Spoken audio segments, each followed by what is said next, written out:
Okay, ध्यान देखो, हम लोगों की जो जहां पर हमारी मेन ड्रॉबैक आ रही थी वो आती है कि हम आंसर कैसे रिप्रेजेंट करें। और इस कारण से हमारे लिए जो टॉपिक ज्यादा जरूरी हो जाता है पढ़ना, वो होता है इनइक्वेशंस। मैंने पहले भी बताया है, बहुत सारे वो क्वेश्चन जिसमें हमें या तो ग्रेटर देन या लेस देन का साइन मिल रहा होता है, और वहां एक प्रॉब्लम आती है कि हम उसके आंसर्स को कैसे रिप्रेजेंट करें। ये एक ड्रॉबैक आ जाए। ऐसे कोई भी क्वेश्चन जो या तो ग्रेटर देन या लेस देन पर डिपेंड करते हैं, इनसे बन सकने वाले सभी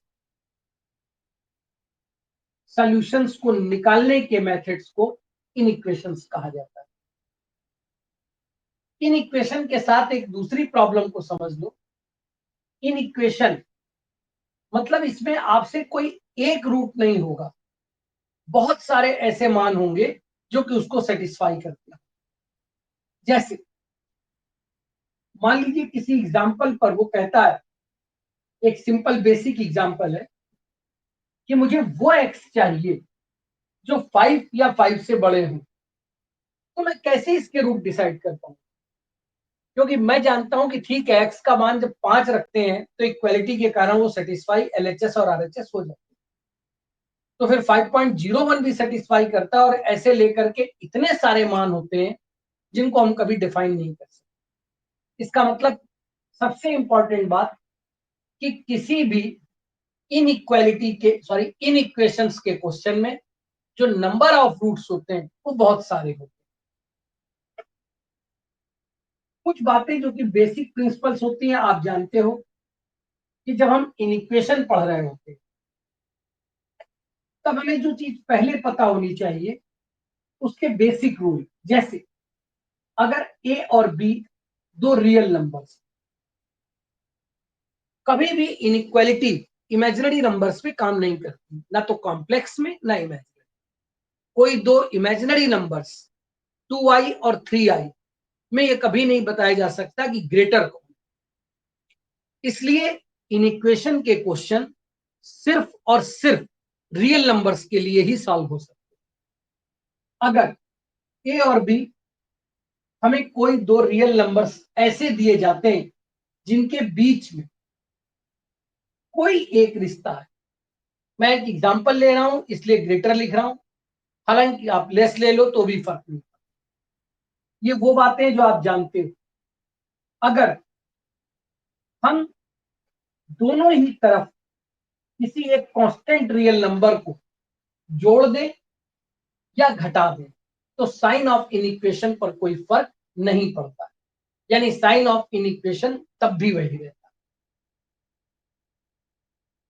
अगर सी कोई एक पॉजिटिव नंबर है तो इसका मतलब ये हुआ कि जब हम इसको मल्टीप्लाई करते हैं, ये सब आपको मैं लास्ट टर्म में भी बता चुका हूं, कई बार बता चुका हूं, इसलिए केवल मैं आज समरी के तौर पे लिख रहा हूं कि अगर मैं दोनों तरफ किसी पॉजिटिव नंबर को मल्टीप्लाई करूं तो भी साइन ऑफ इनइक्वेशन पर फर्क नहीं पड़ता। तीसरा, लेकिन अगर मैं किसी नेगेटिव नंबर को मल्टीप्लाई करूं, कोई भी नेगेटिव नंबर, तो उसका जो इनइक्वेशन का साइन है वो पलट जाता है। जैसे दोनों तरफ मैंने जब डी मल्टीप्लाई किया और डी माइनस का 3 था, पहले दिया हुआ साइन अगर ग्रेटर देन था तो मल्टीप्लाई करने के बाद वो साइन लेस देन हो जाएगा, और अगर पहले लेस देन रहा होता तो अब ग्रेटर देन हो जाएगा। किसी जब हम इन इक्वेशंस के इस प्रॉपर्टीज पर बात करते हैं और हम कहते हैं कि उनको रेसिप्रोकल कर दिया जाए, पलट दिया जाए, तो भी साइन ऑफ इन इक्वेशन पलट जाती है, यानी अगर पहले ग्रेटर होगी तो अब वो लेस देन हो जाएगी। एक बात बच्चे अक्सर पूछते हैं, जब भी किसी भी इन इक्वेशन के क्वेश्चन में, जैसे ये ग्रेटर देन 0 और मैं ये कहता हूं कि मैं -1 मल्टीप्लाई करता हूं, तो ये बात आपको हमेशा ध्यान रखनी चाहिए, माइनस मल्टीप्लाई करने का मतलब ये माइनस एक्स हो गया। बहुत सारे बच्चे आर्गुमेंट करते हैं कि सर ये जीरो था तो उसमें क्या फर्क पड़ा, नहीं, लेकिन इन इक्वेशन में उसका फर्क पड़ जाता है। इस बात को ऐसे समझ सकते हैं, जैसे 5 ग्रेटर देन 0, लेकिन अब आप बताइए अगर मैंने माइनस मल्टीप्लाई किया होता तो -5 तो नेगेटिव हो गया ना। तो दैट्स वाई जैसे ही मैं यहाँ पर मैं हम लोग टीचर्स जब भी किसी बात को करते हैं तो बच्चों से आए हुए क्रॉस क्वेश्चन के आधार पर ही क्वेश्चन बनाते हैं। जैसे ये जो मैंने बात करी है, ये भी हाल में एक बच्चे ने पूछी कि सर जब 0 है और मैंने -1 मल्टीप्लाई किया तो क्या फर्क पड़ा। तो एक्चुअली इक्वेशन का बिहेवियर इक्वालिटी की तरह नहीं देखना चाहिए। यहाँ पर हम इस एग्जाम्पल से लेकर के नंबर लाइन पर वो नंबर पीछे हो जाता है, इसका मतलब जो साइन ऑफ इन इक्वेशन है वो पलट गई। तो इस छोटी सी बात को आपको याद रखना है हमेशा के लिए। अब जरा एक और पॉइंट्स पर ध्यान दो।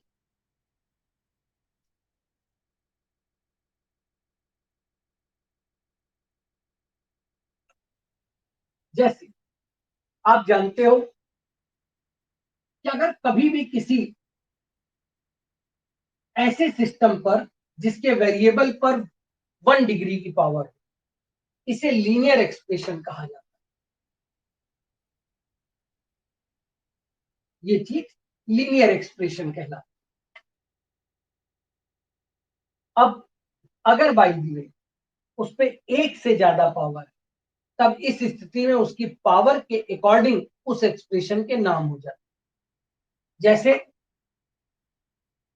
ax² plus bx plus c, इसको हम क्वाड्रेटिक एक्सप्रेशन कहते हैं।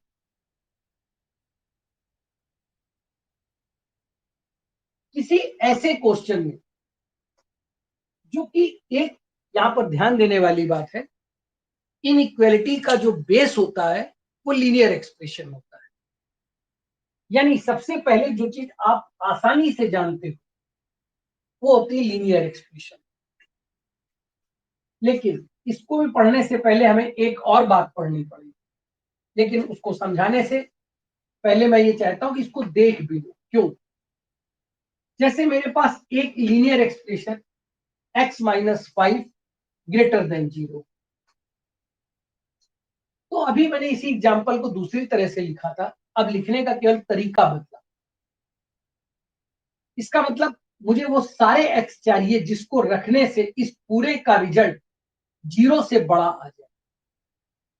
तो निश्चित सी बात है कि 5.1 रखने पर ये मान बड़ा हो जाएगा, 5.0 में बड़ा हो जाएगा। तो हर वो मान जो कि 5 से बड़ा हो वो इसको सेटिस्फाई। लेकिन इसको और अच्छे से समझने के लिए हमें यूज करना पड़ता है नंबर लाइन। इसका मतलब जो हमारे लिए सबसे पहली प्रायोरिटी है वो प्रायोरिटी की नंबर लाइन क्या हो। देखो, मैं डेफिनेशन इस समय नहीं लिखा रहा, अगर आप कहो तो लिखा भी दूंगा, लेकिन मैं सीधे बता दे रहा हूं क्योंकि टाइम कम है। या मैं इसको व्हाट्सएप पर ग्रुप में डाल दूंगा डेफिनेशन, अभी कल समझाएंगे। सिंपल नंबर लाइन एक ऐसी स्ट्रेट लाइन है जिस पर सारे रियल नंबर्स को प्लॉट किया जा सकता है। उन रियल नंबर्स को जिनको हम प्लॉट करते हैं उसकी एक स्केलिंग होती है, स्केल करने का एक तरीका होता है। सिंपल नंबर वैसे ही प्लॉट करते हैं 2 3 4 5 6, लेकिन प्लॉटिंग करते समय हमेशा उन्हें इंक्रीजिंग ऑर्डर में लिखा जाता है। जैसे हमें कोई दो नंबर डालना, एक डालना है 5 और एक डालना है 5.4, तो इंक्रीजिंग ऑर्डर का कहने का सेंस ये हुआ कि जो नंबर ज्यादा होगा वो नंबर लाइन में आगे बढ़ेगा। आगे बढ़ेगा का मतलब क्या हुआ कि वो नंबर लाइन जिसको भी हम बात कर रहे हैं वो सिंपल एक स्ट्रेट लाइन है जिसपे सारे नंबर्स जो कि रियल उन्हें प्लॉट किया जा सकता है। सारे रियल नंबर प्लॉट करने में ये नंबर लाइन हमेशा इंक्रीजिंग ऑर्डर में लेफ्ट टू राइट आगे बढ़ती है। यानी जैसे जैसे बाएं से हम दाएं की ओर जाते हैं जो नंबर बड़ा होता जाता है वो आगे आता जाता है। और इस कारण से हम ये मान के चलते हैं कि जो सबसे बड़ा नंबर इसमें मुझे दिखेगा वो प्लस इन्फिनाइट। तो विद ऑब्वियस है जो मुझे सबसे छोटा नंबर इस पे दिखेगा वो माइनस इन्फिनाइट। इसका मतलब अब कुछ बातें आती हैं, जैसे नंबर लाइन है और जीरो एक रियल नंबर है, तो ऑब्वियस है कि इसमें जीरो भी इस नंबर लाइन पर बनाया जाएगा। कहीं भी बना दो एक अलग बात है, क्योंकि इन्फिनाइट हम जानते नहीं है, लेकिन बेहतर करो स्केलिंग सेफ, मतलब एक दोनों तरफ से अच्छे से दिखाई दे, तो बीच में बना दिया। अब मैंने तुमसे कहा एक नंबर डालना है 4, रियल नंबर है, जीरो से बड़ा है, इसका मतलब इसके आगे कहीं 4। और अगर मैं एक नंबर तुमसे कहता कि नहीं -2 डालना, तो निश्चित है ये जीरो से छोटा है, इसका मतलब ये लेफ्ट हैंड पर कहीं होगा, क्योंकि जीरो इसके अकॉर्डिंगली बड़ा होगा। सारे रैशनल नंबर, इररेशनल नंबर बस रियल डाले जा सकते हैं। इसका मतलब क्या मैं इसमें 11/5 भी डाल सकता हूँ? हाँ, मुझे इससे मतलब नहीं है कि वो क्या है, अगर मैं उसे सॉल्व कर सकता हूँ तो डाल सकता हूँ। जब हमने इसको रफली आइडिया लिया तो ये 2.2 आया, इसका मतलब ये जीरो से तो बड़ा है लेकिन 4 से छोटा। तो मैंने एक और बात, जब तक दो नंबर बहुत नियरेस्ट ना हो तब तक आप पूरी नंबर लाइन पर नंबर को अंदाज से डाल सकते हैं, लेकिन अगर कोई दो नंबर एक दूसरे के बहुत नियरेस्ट है तब आपको उन दोनों नंबर को स्केल की हेल्प लेके ही डालना चाहिए। 11/5। फिर यहां पर मैंने एक और पूछा कि क्या माइनस का 1/3 भी डाला जा सकता है? कोई भी नंबर जो मेरे मन में आ रहा मैं लिख रहा हूं, अंडरस्टूड है -1/3, इसका मतलब ये माइनस का 0.33 समथिंग है। माइनस का है तो इसलिए पीछे होगा, 0.33 यहां होगा, तो इसका मतलब ये -2 के तो आगे होगा लेकिन जीरो से पहले। फिर एक क्वेश्चन आया कि क्या √12 डाल सकते हो? अब √12 किसके किसके बीच में? ये 3 और 4 के बीच कोई नंबर होगा। क्यों? क्योंकि परफेक्ट स्क्वायर 9 और 16 के बीच में अगर लिखा है तो अंडर स्टूडेंट 12 जो लिखा है वो 9 और 16 के बीच में, 9 लिखा होता तो 3 आता, 16 लिखा होता तो 4 आता, तो स्वाभाविक है ये मान 3 पॉइंट समथिंग आए। अगर हमें नियरेस्ट नहीं दिखा तो हमने अंदाज से इसको प्लॉट कर दिया कि ये √12। अगर माइनस साइन बाहर लगा हुआ तो कोई इशू नहीं है, जैसे माइनस का √17। अब 17 तो 4 पॉइंट समथिंग हो गया, लेकिन माइनस है इसलिए यहां कहीं लेफ्ट पर माइनस का √17 प्लॉट कर सकते। बट लास्ट बात, अगर यही माइनस रूट के अंदर होता तो ये नंबर एक इमेजिनरी नंबर हो जाता और तब इसे प्लॉट नहीं किया जा सकता। यानी इस नंबर लाइन पे किसी भी टाइप का नंबर जो कि एक रियल नंबर हो आप उसे प्लॉट कर सकते हैं। या फिर ध्यान देने वाली बात, अगर मैं किसी क्वेश्चन में कहता हूं a ग्रेटर देन 0, अगर मैं किसी नंबर में कहता हूं कि a ग्रेटर देन 0, इसका दूसरा मतलब क्या है? a is a positive number. ध्यान देने वाली बात, वाइसे वर्षा पढ़ना। अगर मैं पॉजिटिव किसी को कहता हूं कि a एक पॉजिटिव नंबर है तो इसका मतलब वो जीरो के आगे है, तब मैं केवल ग्रेटर देन 0 का साइन। लेकिन अगर मैं greater than and equal to 0 लिखता हूं तो मुझको लैंग्वेज में ये बात लिखनी चाहिए a is a non negative number.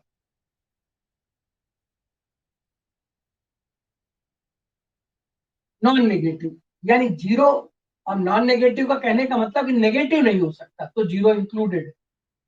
यही बात अगर मैं किसी क्वेश्चन में b लेस देन 0 लिखता हूं तो इसका मतलब मैं कह रहा हूं b is a negative number, clear negative number. पर अगर मैं बी के साथ less than and equal to लगाता तो इसका मतलब मुझे ये बात लैंग्वेज में लिखनी चाहिए थी, B is non positive number. Non positive यानी पॉजिटिव नहीं है, तो जीरो भी हो सकता है और लेस देन जीरो भी हो सकता है। ये किसी भी सिस्टम पर जब लैंग्वेज के रूप में चीजें लिखी जाती हैं तो हमें कैसे पढ़नी चाहिए, ये चीज उससे आ जाती है। अब एक और बात पर ध्यान दें।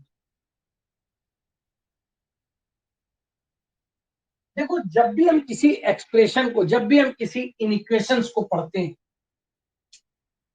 तो हमेशा इस बात को ध्यान रखते हैं, हम नंबर लाइन से या नंबर लाइन की हेल्प से बहुत आसानी से उनको सॉल्व कर लेते हैं। जैसे मैंने यहाँ एग्जांपल दिया, तो मुझे पता है कि वो सारे मान जो कि 5 से बड़े हो, तो इसके आगे के वो सारे मान मेरे आंसर हो जाए।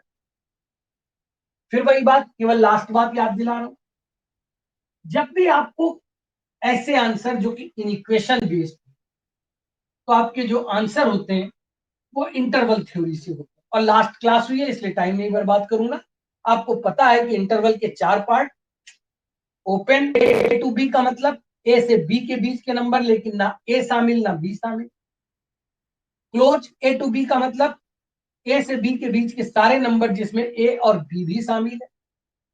ओपन क्लोज, इसका मतलब एक तरफ पैरेंथेसिस लगाएंगे, दूसरी तरफ बड़ा ब्रैकेट।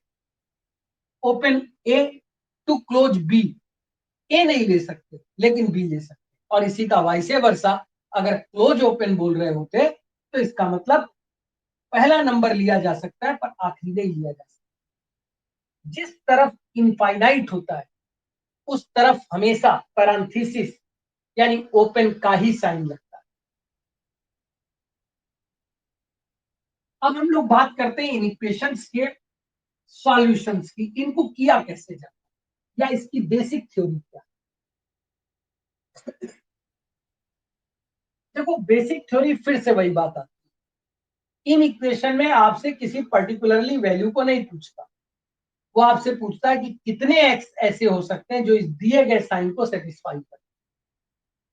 हम इसको पढ़ने से पहले एक बार फिर से, जैसे मैं अगर किसी नंबर के लिए कहता हूं कि it is the simple X, और अगर मैं कहता हूं X greater than and equal to zero, तो मुझे पता है कि नंबर लाइन पर जहां कहीं मुझे जीरो दिखेगा उसके जस्ट बाद, यानी अगर इक्वल लगाए तो जीरो को शामिल करते हुए आगे के सारे नंबर मेरे आंसर। 1 डिग्री हमेशा इसका एक बेसिक होता है। प्लीज ध्यान दीजिएगा यहां से, क्योंकि अब टॉपिक आ रही है। जैसे अगर मैं किसी क्वेश्चन में आपसे कहता हूं कि साइन ऑफ एक्स माइनस 2 चाहिए, तो पहले इसका अर्थ समझा। साइन ऑफ, मैं भी सॉल्व करने को नहीं कह रहा, मैं आपसे सिर्फ इतना जानना चाहता हूं कि एक्स माइनस 2 एक्स के किसी वैल्यू के डालने पर प्लस का साइन होगा या माइनस का साइन होगा। प्लस का होगा तो किधर होगा, या माइनस का होगा तो किधर होगा। हम सिंपल ऐसे किसी भी क्वेश्चन को करते समय, ये आपको करना नहीं है लेकिन आपको एक थ्योरी है जो आपको सीखनी चाहिए। हम सबसे पहले ये देखते हैं कि ये जीरो कहां होगा। तो हमें मालूम है कि नंबर लाइन पर कहीं पर 2 होगा, और 2 वो टर्म है जिसमें ये लीनियर एक्सप्रेशन अपना साइन चेंज करेगा। न्यूटन रेफसन के अकॉर्डिंग कहीं से तो कोई एक्सप्रेशन अपना साइन बदलता है ना, कोई तो एक पर्टिकुलरली वैल्यू ऐसी होती है जहां वो प्लस से माइनस या माइनस से प्लस हो रहा होता है। अगर वो वैल्यू डोमेन में है तो अंडरस्टूड है, जहां वो अपना साइन चेंज कर रहा होता है वहां उसको जीरो होना चाहिए। तो हम सबसे पहले ये देखते हैं कि ये जीरो कहां होगा, यानी 2 पर। अब मुझे पता है कि 2 के आगे चाहे 2.1 हो, चाहे 2.3 हो, चाहे 3 हो, चाहे 4 हो, कोई भी नंबर अगर नंबर लाइन पर 2 के आगे के देखे जाए तो इस एक्सप्रेशन का साइन ऑलवेज पॉजिटिव हो, और 2 के पहले इस एक्सप्रेशन का साइन हमेशा नेगेटिव। इसका मतलब अगर मेरे को एक और कर रहा हूं जिसको सीधे क्वेश्चन की बतौर पे करे दे रहा हूं, मान लीजिए मैं आपसे कहता हूं सॉल्व 3x+5 लेस देन 0। इसका मतलब जब मैं आपसे सिंपल 3x+5, तो पहले अभी लीनियर कर रहे हैं, बहुत हम पेन नहीं ले रहे, लीनियर इक्वेशन। इसका मतलब ये हुआ, मैं ये देखता हूं कि क्या ये जो एक्सप्रेशन दिया है, कुछ बातों को ध्यान रखिएगा। प्राइमरी बातें ये होती हैं कि सबसे पहले आपको ये जरूर देखना चाहिए कि आपको दिया हुआ टर्म एक लीनियर फैक्टर है या नहीं। एक से ज्यादा हो तो भी उनको लीनियर फैक्टर में चेक करना पड़ता है। अब ये तो पहला क्वेश्चन है, तो मैंने देखा हाँ लीनियर फैक्टर। अब मैंने ये देखा कि ये अपना साइन चेंज कहां कर सकते।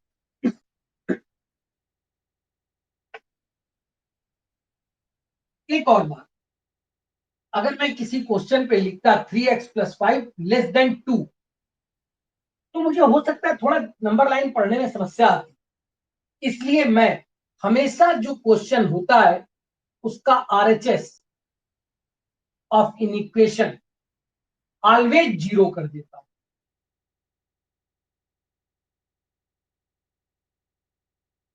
अगर वो 0 नहीं है तो भी मैं 0 कर देता हूं, और अगर वो 0 है तो ऑल द बेस्ट। अब इससे मुझे ये पता लग गया ये कहां पर, मैंने अभी इसको नहीं देखा, केवल एक्सप्रेशन देखा, ये अपना साइन कहां चेंज कर रहा है, -5/3। मुझे नहीं पता कि ये क्या पूछ रहा है, मैं केवल अभी साइन ऑफ एक्सप्रेशन देख रहा हूं। तो मैं जानता हूं कि इसके आगे कोई भी एक्स डालोगे, क्योंकि according to the number line theory आगे के मान इंक्रीज करें।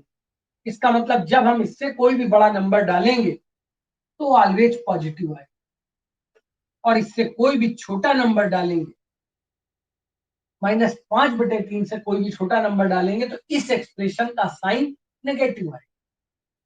हमने जरूरत किसकी है, लेस देन 0। इसका मतलब नेगेटिव।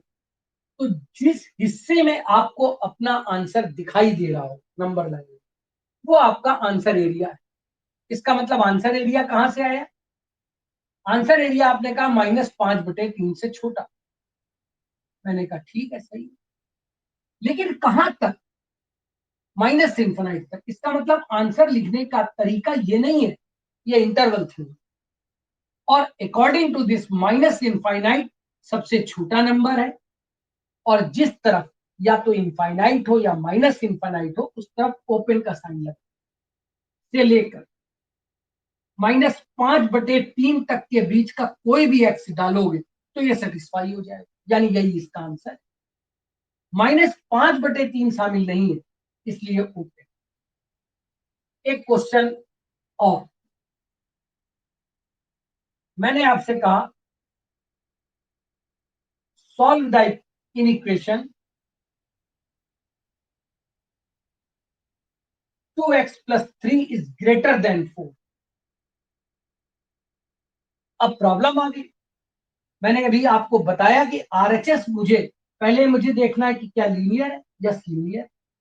फिर मुझे देखना है कि आरएचएस क्या है। आरएचएस अगर उसका 4 से, या ध्यान दीजिएगा बेटा, सॉरी, 0 से बड़ा या 0 से छोटा है, तो मेरी जो प्रायोरिटी है कि इसको 0 कर। पहला क्वेश्चन है इसलिए समझा रहा हूं। हमने पढ़ा था कि अगर दोनों तरफ कोई सेम वैल्यू जोड़ दे तो इक्वेशन पे फर्क नहीं पड़ता, और अगर 0 है तो मुझे -4 की जरूरत है। इसका मतलब अगर मैं -4 से सब्ट्रैक्ट कर दूं, ये मैं क्लास 6 की तरह पढ़ा रहा हूं, मुझे मालूम है, लेकिन मजबूरी है कि तुम लोग जिस कंडीशन में सफर कर रहे हो तुम्हें सब कुछ आना चाहिए, इसलिए सब कुछ बताना भी पड़ेगा। इसको 0 बना दिया। अब ये क्वेश्चन हो गया 2x -1 इज ग्रेटर देन 0। पूरा यही मेथड आ गया, 0 आती। मुझे देखना ही नहीं, मुझे पहले किसको देखना है, एक्सप्रेशन क्या है, एक्सप्रेशन है 2x-1। ये 0 कहां हो रहा है, ये 0 हो रहा है 1/2 पर। तो नंबर लाइन पर कहां 1/2 है, ये रहा नंबर लाइन पर 1/2। 1/2 के आगे के साइन क्या है, यानी आगे का कोई भी x की वैल्यू जो 1/2 से बड़ी हो वो रखोगे तो इस एक्सप्रेशन का साइन पॉजिटिव होगा, और अगर उससे छोटी रखोगे तो नेगेटिव होगा। तुम्हें कौन सा आरएचएस दिखाई दे रहा? ग्रेटर देन 0 यानी पॉजिटिव, यानी ये तुम्हारा आंसर एरिया। आंसर एरिया तुम्हारा कहां से शुरू हुआ? 1/2 से, लेकिन 1/2 तो शामिल नहीं है इसलिए ओपन। कहां तक? इनफाइनाइट तक। That simple. फिर एक क्वेश्चन और देखते हैं।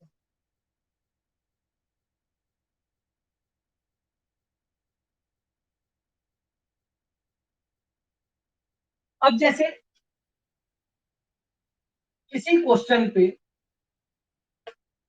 मैं आपसे कहता हूं solve the equation 7x-3 is less than and equal to 0। जब भी किसी क्वेश्चन में एक साथ दोनों साइन दिखाई पड़ जाए, यानी वो ये कह रहा मुझे वो भी x बताओ जिसको रखने से ये एक्सप्रेशन नेगेटिव होता हो, और वो भी x बताओ जिसको रखने से ये 0 होता हो। यानी मुझे क्वेश्चन में दोनों चीजों को सेटिस्फाई करने वाले आंसर चाहिए। मेथड वाइज स्टेप फर्स्ट, क्या लीनियर है? हाँ लीनियर। स्टेप टू, क्या 0 है? हाँ 0 है। ना होता तो वही जैसे पिछले क्वेश्चन में किया वो। अब मैं ये नहीं देख रहा, अब मैं देख रहा हूं क्या जे ये 7x-3 अपना साइन कहां चेंज करेगा। तो मैंने इसको 0 मानते हुए देखा, नहीं कहा तो 3/7 पे करेगा। फिर मैंने नंबर लाइन बनाई। नंबर लाइन पे कहीं तो मुझे दो नंबर है नहीं, इसलिए जहां मर्जी हो वहां डाल दो, 3/7 डाल दिया। अब मैं जानता हूं अकॉर्डिंग टू दिस थ्योरी कि 3/7 से बड़ा कोई भी एक्स डालेंगे तो जो इसका एक्सप्रेशन का साइन आएगा वो पॉजिटिव आएगा, और छोटा डालेंगे तो वो नेगेटिव आएगा। मुझे आंसर चेक करना था तो नेगेटिव, लेकिन मुझे तो इक्वल भी चाहिए, इसलिए इस बार मेरा आंसर 3/7 भी है। अब मेरा आंसर से माइनस इन्फाइनाइट से 3/7 इंक्लूडेड हो गया, और इंक्लूडेड होने का मतलब जो आंसर देने का तरीका है वो बदल गया। इसका मतलब इस बार जो मेरा आंसर है वो एक्स ऐसे लिखूंगा, पर आंसर तो ऐसे लिखा नहीं जाएगा, आंसर तो थ्योरी में लिखा जाएगा। कहां से? थ्रू वाई माइनस इन्फाइनाइट, यानी एक्स वो सारे जो माइनस इन्फाइनाइट से हो। कहां तक? 3/7। लेकिन क्या 3/7 शामिल है? शामिल। शामिल का मतलब साइन क्लोज का, और क्लोज इंटरवल लगाने से अब ये इसका आंसर है। इस पर लीनियर एक्सप्रेशन पर एक और क्वेश्चन, फिर उसके बाद लीनियर से ज्यादा पर बात। एक प्रॉब्लम खड़ी होती है जब मैं तुमसे एक एक्सप्रेशन कहता हूं जो कि 3 - x इज ग्रेटर देन 0। हम लोग जब भी अपनी पढ़ाई करते हैं या किसी चीज को थ्योरम बनाते हैं या किसी चीज को स्टैंडर्ड बनाते हैं, तो ये सबसे ज्यादा इंपॉर्टेंट इसलिए हो जाता है कि स्टैंडर्ड का मतलब हो गया एक ऐसा रिजल्ट जिसको हर बच्चा, जिसने बिल्कुल भी रटा हो, कॉन्सेप्ट ना समझा हो, वो भी यूज करे तो डायरेक्टली कर ले। इस कारण से जब हम इस क्वेश्चन को देखते हैं, और अगर मैं, ध्यान रखिएगा इसको मैं रफ कर दूंगा, अगर मैं सिंपल पढ़ूं, ये 0 कहां हो रहा है? 3 पर, और मैंने गलती से यही डायग्राम बना दिया, गलती से, इट्स रॉन्ग, ये गलत है, मैं बार बार बोल रहा हूं गलत, ये बना दिया, तो ये आंसर तो सेटिस्फाई नहीं होगा ना, क्योंकि 3 से बड़ा अगर मैं यहाँ 4 डाल दूंगा तो ये -1 आएगा जो कि 0 से बड़ा नहीं होता। इसका मतलब इस समय नंबर लाइन पर अब उसका बिहेवियर बदल गया। That's why. एक और बात मुझे ध्यान रखनी है, अगर मैं इसको रट के चलता हूं कि जहां 0 हुआ उसके दाएं हाथ पर आगे जाने वाले सारे नंबर पॉजिटिव, एक्स डालने पर सारा एक्सप्रेशन पॉजिटिव, और पीछे लेफ्ट हैंड का पूरा एक्सप्रेशन कोई भी नंबर इसके पीछे डाले नेगेटिव, तो मैं एक रूल बना लेता हूं। और रूल क्या है कि उस लीनियर एक्सप्रेशन में coefficient of x must be positive, उसको पॉजिटिव होना ही होना चाहिए, यानी एक्स का जो कोफिशिएंट है वो पॉजिटिव होना चाहिए। चलो मान लिया। अब अगर वो पॉजिटिव नहीं है देन व्हाट, मान लो पॉजिटिव नहीं, इन केस नेगेटिव, तब क्या करेंगे? सिंपल यार, -1 को दोनों तरफ मल्टीप्लाई कर दी, और जब -1 मल्टीप्लाई करोगे यानी पहला काम लीनियर है, गुड। दूसरी चीज जीरो है, वेरी गुड। तीसरी चीज, अब मैंने ये देखा लेकिन एक जगह फंस गया, एक्स का कोफिशिएंट तो नेगेटिव है, इसलिए इसको पॉजिटिव बनाना। पॉजिटिव बनाने के लिए मैंने क्या किया, आप लैंग्वेज पूरी साफ साफ लिखिएगा अपनी कॉपी पर, इसको मल्टीप्लाई कर दिया। जब -1 मल्टीप्लाई किया इधर तो -3 प्लस एक्स हो गया, यानी x -3। अब मुझे पता है कि जैसे ही मैं -1 मल्टीप्लाई करूंगा तो इनइक्वालिटी के रूल के अकॉर्डिंगली साइन जो होगा वो पलट जाएगा, रिवर्स।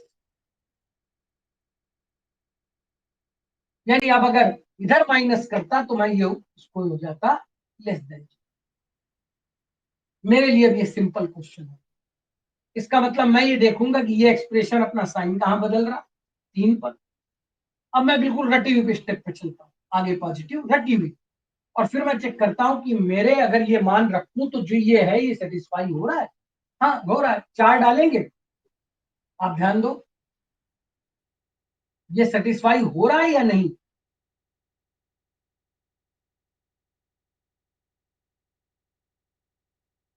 यानी आपका जो आंसर सेट है वो एक्स होने चाहिए जो इसको सेटिस्फाई करता है, और अगर इसको सेटिस्फाई करता हो तो इसका मतलब ये आपका आंसर सेट होना चाहिए। इसका मतलब ये हुआ कि आप जब इस पर 3 से छोटा कोई भी नंबर डालो, जैसे 2 -3, तो -1 आया और ये सेटिस्फाई हो रहा। अच्छा, वही नंबर यहां डाल दो तो आपको देख रहा हूं कि जो ओरिजिनल क्वेश्चन था वो भी सही है। इसका मतलब यस, इस थ्योरी को अगर हम रट लेंगे कि एक्स का कोफिशिएंट लीनियर फैक्टर में ऑलवेज पॉजिटिव होना चाहिए, तो मेरे आंसर कभी मिसमैनेज नहीं होंगे। अगर एक्स का कोफिशिएंट नेगेटिव है तो मैं पहला काम ये करूंगा कि उसको -1 से मल्टीप्लाई करके साइन ऑफ जो भी दिया होगा इनइक्वालिटी का वो रिवर्स कर दूंगा, पलट दूंगा। अब वो सिंपल क्वेश्चन की तरह ट्रीट करेगा, मेरा आंसर आ जाएगा -∞ से 3। इसका एक लास्ट क्वेश्चन कर रहा हूं। जैसे किसी क्वेश्चन में मैंने कहा solve inequation 3x + 2 is greater than and equal to x -4। कोई दिक्कत नहीं, इसका मतलब अब उसने केवल इतना फंसाया कि दोनों तरफ x डाल दिया, और वो तुमसे ये चाहता है कि ये सॉल्व करके बताओ कि ऐसे x रखो कि LHS से जो मान आए वो RHS के मान से ज्यादा हो। ओरिजिनल क्वेश्चन में जब हम पूरा सॉल्व कर लेंगे तो आंसर चेक भी करेंगे, लेकिन थ्योरी तो वही है। क्या दोनों तरफ 1 डिग्री है? हाँ 1 डिग्री। अगर दोनों तरफ 1 डिग्री तब हम ये कोशिश करते हैं कि पूरे एक्स को एक तरफ ला। अब थ्योरी वही है, क्या -x सब्ट्रैक्ट कर दीजिए, तो 3x में से x गया, इधर 2x, इधर x कट गया। अब -4 का मतलब 4 जोड़ दीजिए दोनों तरफ, तो इधर 4 जोड़ा 6 हो गया, यहां सब कुछ कट गया। अब एक और बात, यहाँ एक इंपॉर्टेंट टर्म है, जरा समझिएगा। अगर मैं कहता हूं x ग्रेटर देन 0 तो 2x क्या होगा? वो भी ग्रेटर देन 0, क्योंकि पॉजिटिव नंबर है। इसका मतलब किसी क्वेश्चन में अगर कोई टर्म कॉमन आ रहा है, फैक्टर बन रहा है, और वो एक अरिथमेटिक नंबर है, पॉजिटिव है, क्वेश्चन में उसका कोई रोल नहीं है। मैं यहां से 2 कॉमन ले लेता हूं, इसका माने ये हो गया x + 3, तो सिंपल सी बात है कि जब x प्लस 3 पॉजिटिव होगा तो 2 के मल्टीपल के कारण वो अपने आप पॉजिटिव होगा। तो हम इस 2 को नहीं चेक करते, हम केवल उस लीनियर एक्सप्रेशन को चेक करते। ये अपना साइन कहां बदल रहा है? -3 पर। -3 के आगे पॉजिटिव और पीछे नेगेटिव। मुझे देखना है वो सारे x जिसको रखने से पॉजिटिव आता हो, तो ये आंसर हो गया। और वो x भी देखना है जिसको रखने से 0 आता हो, तो -3। इसका मतलब मेरा आंसर -3 से शुरू होकर इनफाइनाइट तक, पर -3 इंक्लूडेड। तो मेरा आंसर क्या हुआ? -3 इंक्लूडेड से आगे इनफाइनाइट। ये मेरा आंसर हो गया। कभी कभी इसके क्वेश्चन हमें अपॉन में भी मिल जाते। मैं एक बार फिर से बच्चों से जरूर कहूंगा कि इसकी जो नेगेटिव कोफिशिएंट वाली थ्योरी है, इसको बहुत कायदे से ध्यान से समझ। अगर अब किसी एक क्वेश्चन को मुझसे देता है और मुझसे कहता है solve the inequation 1/x+2 is greater then या लेस देन, कुछ भी दिया होता, 1/2x-, याद रखो अभी ये बेसिक क्वेश्चन चल रहे हैं। इसका मतलब यहां पर हम सारी बातें वो कर रहे हैं जो कि केवल लीनियर पर डिपेंड है। ठीक है, जैसे ही ये क्वेश्चन तुम्हें सॉल्व करने के लिए आए और तुम देखो दोनों तरफ लीनियर है, तब पहले उसे पलट दो।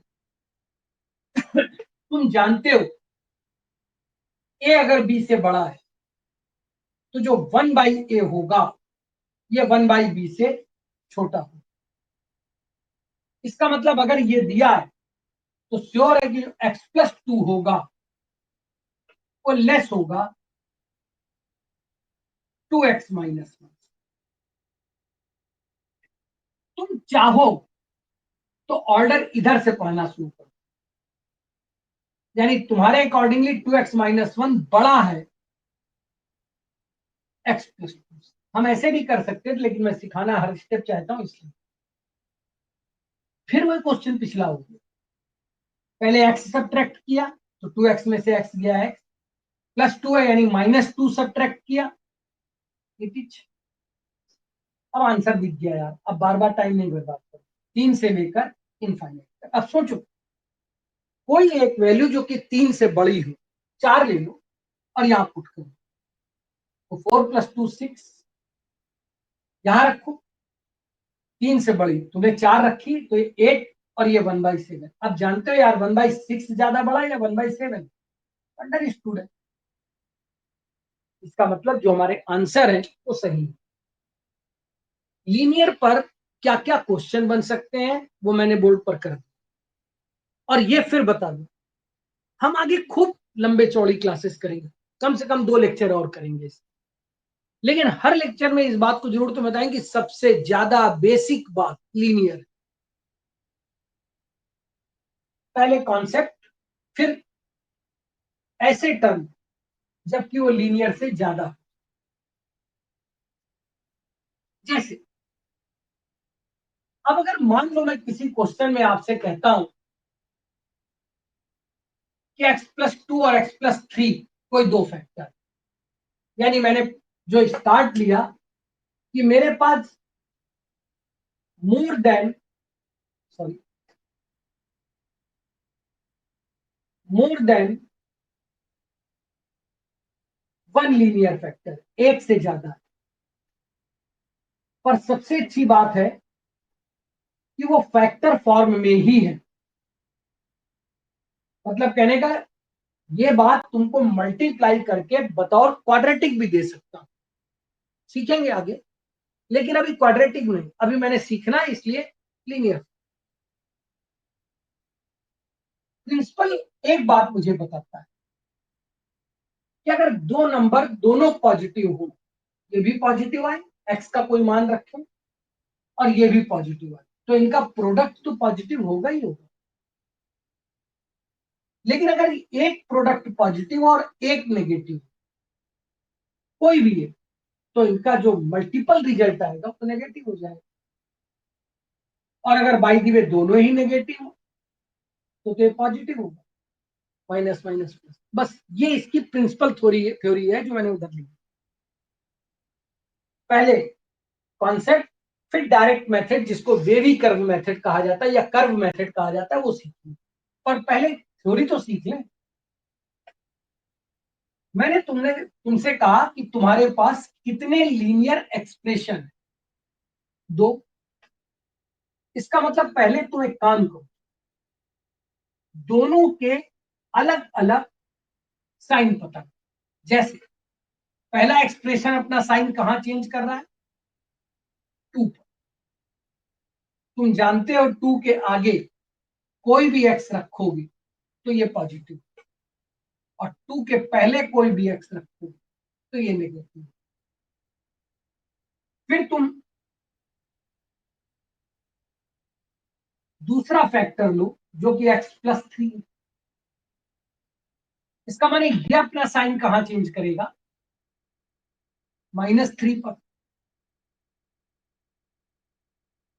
माइनस थ्री के बाद का कोई भी एक्स रखोगे तो ये एक्सप्रेशन पॉजिटिव होगा, और ये एक्सप्रेशन नेगेटिव। लेकिन यार तुम्हें तो इनका प्रोडक्ट चाहिए, इसका मतलब इनको मल्टीप्लाई करो।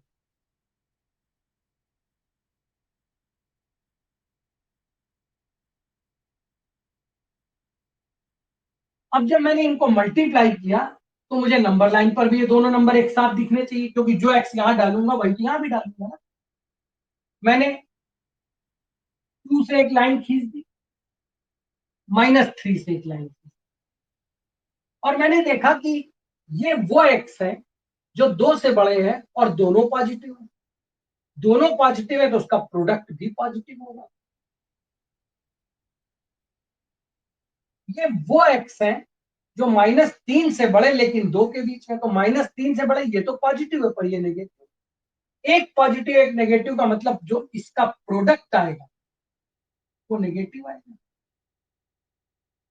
ये वो स्टेप है जहां के एक्स माइनस तीन से छोटे हैं, तो माइनस तीन से छोटे में ये भी नेगेटिव है और ये भी नेगेटिव, दोनों माइनस है, इसका मतलब प्रोडक्ट फिर से पॉजिटिव हो जाता है।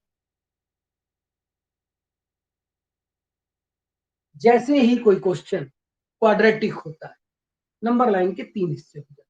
क्वाड्रेटिक का मतलब फैक्टर वाले पॉइंट्स, और ऐसी स्थिति में हम डायरेक्टली एक टर्म की तरह नहीं सॉल्व कर सकते, हमारा सॉल्विंग प्रोसेस बदल जाता है। इसका मतलब अगर मैं तुमसे ये क्वेश्चन दे रहा होता, सॉल्व द इनइक्वेशन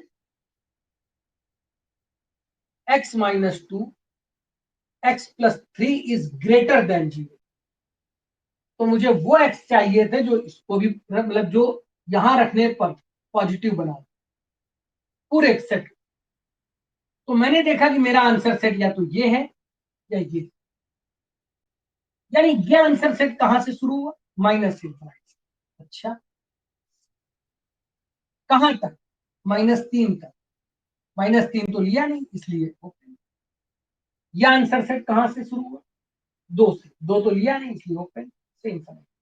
अब बताओ, ये दोनों ही मेरे आंसर है ना, और अगर ये दोनों ही आंसर है तो मुझे सेट को मिलाना हो। सेट को मिलाना, सेट को कंबाइन करके एक नया set banana union of the set कहलाता है, और यूनियन के लिए उन दोनों के बीच में ये साइन होता है। इसका मतलब मेरा आंसर जो हुआ वो माइनस इनफाइनाइट से माइनस तीन यूनियन दो से इनफाइनाइट, ये मेरा आंसर है। इसका मतलब मैं एक्सप्रेशन में दो से बड़ा कोई भी नंबर रखूं तो ये ऑलवेज पॉजिटिव है। रखो, तीन रख लेते हैं, हाँ तो ये प्लस का ये प्लस का। माइनस तीन से छोटा कोई भी नंबर रखो तो भी ये पॉजिटिव आएगा। रखो माइनस चार, रखो तो माइनस चार माइनस दो माइनस छह, और minus one, minus minus plus, yes answer satisfied.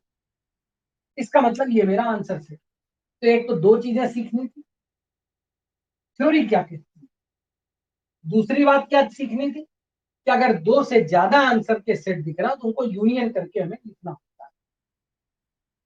पर एक बात आ जाती है, अगर यहां पर 12 फैक्टर होते तो मैं क्या 12 टर्म ये बनाता फिर एक उनका मल्टीपल बनाता? क्या इतना टाइम मेरे पास है होगा एग्जाम में? अंडरस्टूड है कि ये मेथड तो केवल सीखने के लिए हो सकता है, लेकिन इस मेथड को हम इंप्लीमेंट नहीं कर सकते। इससे हम अगर सॉल्व करने में आ जाएंगे तो हमारे आंसर नहीं होंगे। तो मुझे क्या करना चाहिए? अब मैंने यहां पर एक मेथड जिसको वेवी कर्व मेथड कहा जाता है, वो भी इसी से लिया जाता है। जब भी कोई क्वेश्चन दो या दो से ज्यादा लीनियर फैक्टर्स पे सॉल्व किए जा रहे हैं तो उसका एक कर्व मेथड होता है। ये जो कर्व मेथड है इस पर फोकस।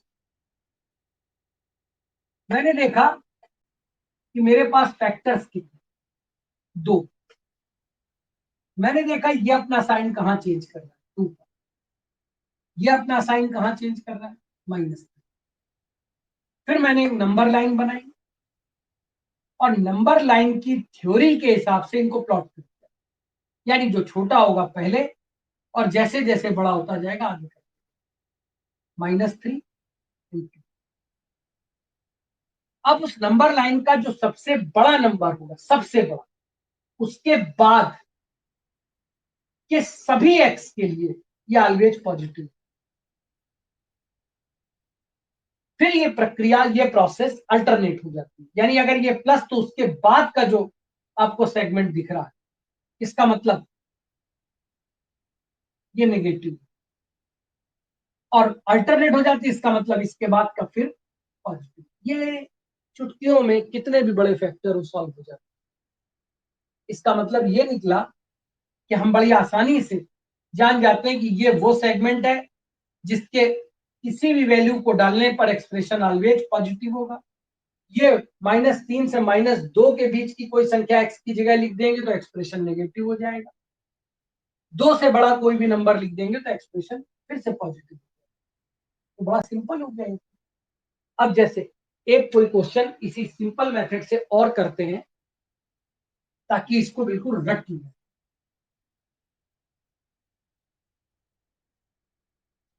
अब जैसे एक क्वेश्चन देता हूं,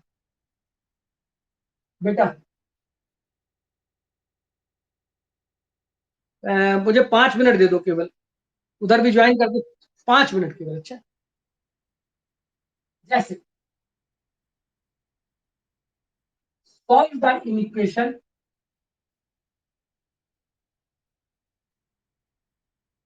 2x-1 x+2 1-3x x is greater than and equal to 0। मैंने सब कुछ इसीलिए मिला दिया कि ईशान की क्लास का टाइम हो रहा है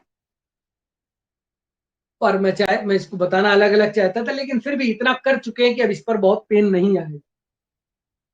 सबसे पहले मैंने देखा कि मेरे पास जो फैक्टर्स हैं क्या वो सारे के सारे 1 डिग्री? यस। अगर ऑल फैक्टर 1 डिग्री है इसका मतलब step first okay. Step two, coefficient of X, coefficient of X, coefficient of X नहीं, कॉफिशिएंट ऑफ एक्स सभी जगह पॉजिटिव नहीं। ये दूसरी स्टेप। यानी जहां पर कॉफिशिएंट ऑफ एक्स पॉजिटिव नहीं है तो मुझे क्या करना पड़ा, -1 से मल्टीप्लाई पहले कर लिया। अब -1 इसी को देना है क्योंकि किसी एक को दोगे आप, तो केवल वही वाला एक्सप्रेशन बदलो। तो ये हो गया 3x-1 into x. Minus multiply किया यानी जो साइन है वो पलट गया, रिवर्स हो गया। फिर तुमने ये देखा, आई होप यहां तक कोई इतना टेक्निकल नहीं है, ये चीज समझ में आ गई होगी। अब तुमने ये देखा कि मुझे आंसर जो चाहिए उसमें वो भी एक्स चाहिए जिसको रखने से ये देखना होता है, ये नहीं। अब इसको चेक करना है, वही आंसर से जो आएगा वही आंसर हो। मेरे पास सारे फैक्टर लीनियर है, यस गुड। सारे फैक्टर का जो एक्स कोएफिशिएंट है वो पॉजिटिव है, गुड। अब मुझे देखना है ये फैक्टर अपना साइन कहां बदल रहा है, 1/2। ये अपना साइन कहां बदल रहा है, -2। ये कहां बदल रहा है, 1/3 पर। और ये कहां बदल रहा है, 0। एक्स भी ले सकते हैं, ध्यान रखें। इसका मतलब ये जो नंबर्स दिखे मुझे ये सारे के सारे नंबर लाइन पर डालने। अब नंबर के हिसाब से डालो। सबसे छोटा -2, फिर 0, फिर 1/3 और फिर 1/2। देखो कहीं कुछ गलत हो रहा है।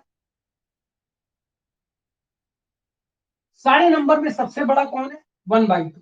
इसका मतलब 1/2 के बाद कि जो भी एक्स इस एक्सप्रेशन में डालोगे पॉजिटिव आएगा। 1/3 से 1/2 के बीच का कोई डाल दोगे नेगेटिव आएगा। अल्टरनेट करना है, यहां फिर से पॉजिटिव, फिर नेगेटिव और फिर पॉजिटिव। मुझे आंसर कहां से कहां तक लेने, वो सारे जो कि नेगेटिव बताते हो, यानी ये मेरा आंसर सेट है, तो ये भी मेरा आंसर सेट है। और वो भी जो 0 पे देते हो, तो यार जब -2 डायरेक्टली डाल दोगे तो 0 हो जाएगा ना, यानी -2 is part of my answer. और 0 डाल दोगे तो भी, तो -2 से 0 तक सारे नंबर मेरा आंसर।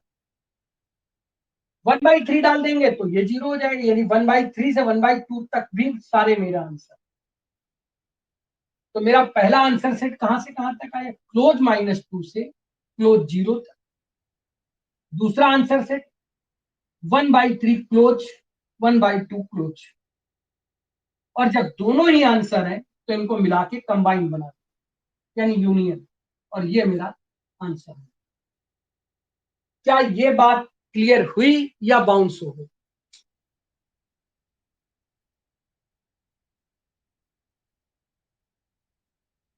ओके। यहां 10 फैक्टर हो, 12 फैक्टर हो, लेकिन सब लाइन से हो, कोई फर्क नहीं पड़ता। यानी कॉफिशिएंट ऑफ एक्स जरूर चेक करना पड़ता है, ठीक। लीनियर फैक्टर हो ये जरूर करना पड़ता है।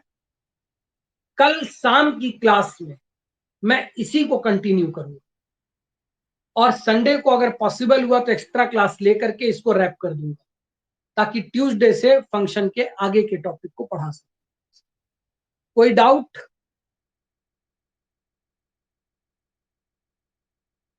ओके बेटा, all the best, take care.